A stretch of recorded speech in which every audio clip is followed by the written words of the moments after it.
சில இடங்கள்ல நம்ம பார்ப்போம் திருநங்கைகள் வந்து நிறைய விஷயங்களை சாதிச்சுக்கிட்டு இருக்காங்க. ஆனா சில இடத்துல பார்க்கும்பொழுது இவங்க குற்ற சம்பவங்களையும் ஈடுபடுறாங்க அப்படிங்கிறதா செய்தி.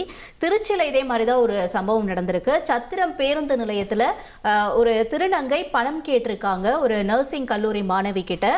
பேருந்துல இந்த காட்சிகள் பதிவாகியிருக்கு. ஆனா அந்த நர்சிங் மாணவி வந்து காசு இல்லைன்னு சொல்லியிருக்காங்களோ என்னவோ, உடனடியா அவங்களுக்குள்ள வாக்குவாதம் ஏற்பட்டு திருநங்கை அந்த மாணவியை தாக்கியிருக்காங்க. இந்த காட்சிகள் வெளியாகி அதிர்ச்சி ஏற்படுத்தியிருக்கு.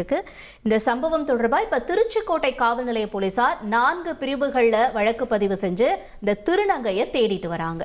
அதே போல திருநங்கைகள் தொடர்பாக இன்னொரு சம்பவம் தூத்துக்குடியில் அரங்கேறி மிகப்பெரிய அதிர்ச்சியை ஏற்படுத்தியிருக்கு.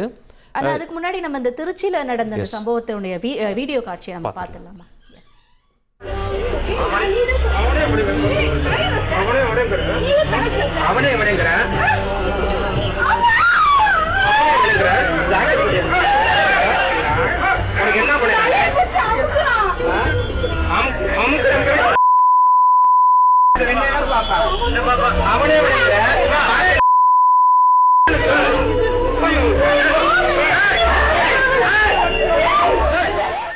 தூத்துக்குடியில் பேருந்து நிலையத்தில் கல்லூரி மாணவரை திருநங்கை தாக்கி செல்போன் பறித்த சம்பவம் மிகப்பெரிய பரபரப்பை ஏற்படுத்தியிருக்கு.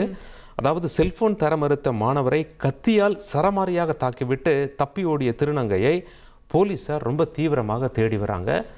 தாக்கப்பட்டவர் மருத்துவமனையில் அனுமதிக்கப்பட்டு சிகிச்சை பெற்று வரும் காட்சிகளை நாம் பார்த்து வருகிறோம். கத்தியால் அந்த மாணவருடைய கை உடலில் எவ்வாறு கிழிக்கப்பட்டு இருக்கிறது என்ற காட்சியை பார்க்குறோம். செல்ஃபோன் பறிக்க முடியாமல் போனதால் கத்தியில் கையை கிழித்து விட்டு திருநங்கை தப்பி ஓடிய சம்பவம் அதிர்ச்சியை ஏற்படுத்தியிருக்கு. பொதுமக்கள்லாம் செய்தியாளர்கிட்ட என்ன சொல்கிறாங்க அப்படின்னா, தவறு செய்தவர்கள் யாராக இருந்தாலும் குற்றவியல் சட்டம் என்பது அனைவருக்கும் சமமே. மிக கடுமையான நடவடிக்கை எடுத்தால் தான் இது போல் கிரைம்ஸ் எல்லாம் நடக்காமல் தமிழ்நாட்டில் தடுக்க முடியும் அப்படிங்கிறது பொதுமக்களுடைய கோரிக்கையாக இருக்கிறது. இனி செல்லும் இடமெல்லாம் செய்தி. தந்தி டிவியின் வாட்ஸ்அப் சேனலை ஃபாலோ பண்ணினா செல்ல இருக்கும் இடமெல்லாம் செய்தி. இதோ QR கோட் இப்பவே ஸ்கேன் பண்ணுங்க, ஃபாலோ பண்ணுங்க.